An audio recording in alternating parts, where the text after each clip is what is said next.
Facebook CEO Mark Zuckerberg and Apple CEO Tim Cook have been conducting a public argument over whose company is less virtuous. Corporate consultants would normally regard such communication as suboptimal, but today's late rally on Wall Street suggests that investors are looking beyond the bit fight. The Journal reports, technology shares helped lead the rebound, with all of the so-called FAANG stocks, Facebook, Amazon.com, Apple, Netflix and Google parent Alphabet, rising following a heavy bout of selling Monday. Facebook rose 0.5%, while Apple added 1% and Amazon rose 1.5%. Many investors say recent stock pullbacks have presented an opportunity to buy high-flying shares at cheaper prices. The pullbacks were the result of bad publicity. Separately, the Journal explains why investors are willing to overlook a lot of bad headlines among the technology companies in the U.S. Much of the media has lately been having fun pretending that a company called Cambridge Analytica, making unauthorized use of personal data from Facebook, played an important role in persuading people to vote for Donald Trump in 2016. In recent trading sessions, the dubious argument has had real consequences as investors have marked down the value of Facebook and other tech companies by billions of dollars. The thesis among sellers of such stocks is that the Washington swamp will now impose expensive regulation to punish Facebook for allegedly being useful to Mr. Trump. Buyers of the stock figure that Facebook can accommodate new rules and may even benefit if regulation erects barriers to new competitors. The joke circulating among Harvard alumni is that at least their old schoolmate Mark Zuckerberg won't be president now. At the moment, the Facebook founder and CEO doesn't even seem like a viable candidate to run for president of the Silicon Valley Chamber of Commerce. Bloomberg reports, Facebook Inc. Chief Executive Officer Mark Zuckerberg has found himself with few defenders in the technology industry. Apple Inc. CEO Tim Cook, Tesla Inc.'s Elon Musk and Salesforce.com Inc.'s Mark Benioff have criticized the social media network in the wake of its user data scandal involving political advertising firm Cambridge Analytica. Other tech leaders have remained quiet in the ensuing backlash against Facebook, in contrast to Silicon Valley's usual practice of rallying around its own during major crises. Apple's Mr. Cook has offered perhaps the sharpest critique of Facebook's data collection, saying last week, "The truth is, we could make a ton of money if we monetized our customer, if our customer was our product. We've elected not to do that."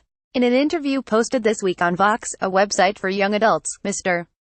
Zuckerberg responded by comparing Facebook's advertiser-supported service, which doesn't charge users, to the Apple business model of charging consumers premium prices for hardware. "You know, I find that argument, that if you're not paying that somehow we can't care about you, to be extremely glib and not at all aligned with the truth.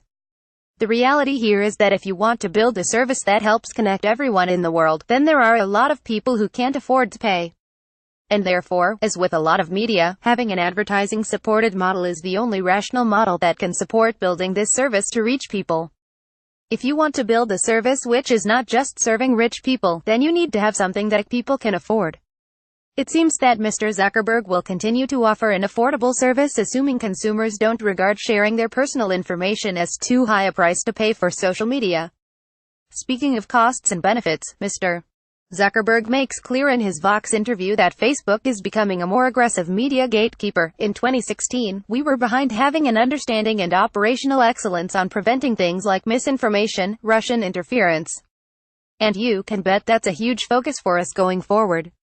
After the 2016 U.S. elections, a number of months later, there were the French elections. And for that, we spent a bunch of time developing new AI tools to find the kind of fake accounts spreading misinformation, and we took down, I think it was more than 30,000 accounts, and I think the reports out of France were that people felt like that was a much cleaner election on social media. A few months later, there were the German elections. And there, we augmented the playbook again to work directly with the Election Commission in Germany. If you work with the government in a country, they'll really actually have a fuller understanding of what is going on and what are all the issues that we would need to focus on. The idea of Facebook working with governments around the world to filter news is more frightening than almost any commercial use of user data one can imagine. In a recent letter to the editor of this newspaper, Roger Cornell of Kinsale, VA, no doubt speaks for many readers in addressing new proposals to filter internet content on services like Facebook. "During most of my adult life, the news that I received was indeed filtered, in most instances by liberal newspaper editors. I'll take my chances on a wide-open internet, thank you." Asterisk, asterisk, asterisk. Bottom stories of the day will return on Wednesday. Asterisk, asterisk, asterisk. Follow James Freeman on Twitter. Subscribe to the Best of the Web email with one click. To suggest items, please email best@wsj.com. Carol Muller and Lisa Rossi help compile Best of the Web. Zuckerberg is becoming a more aggressive media gatekeeper. His political critics will be pleased. An error has occurred. Please try again later.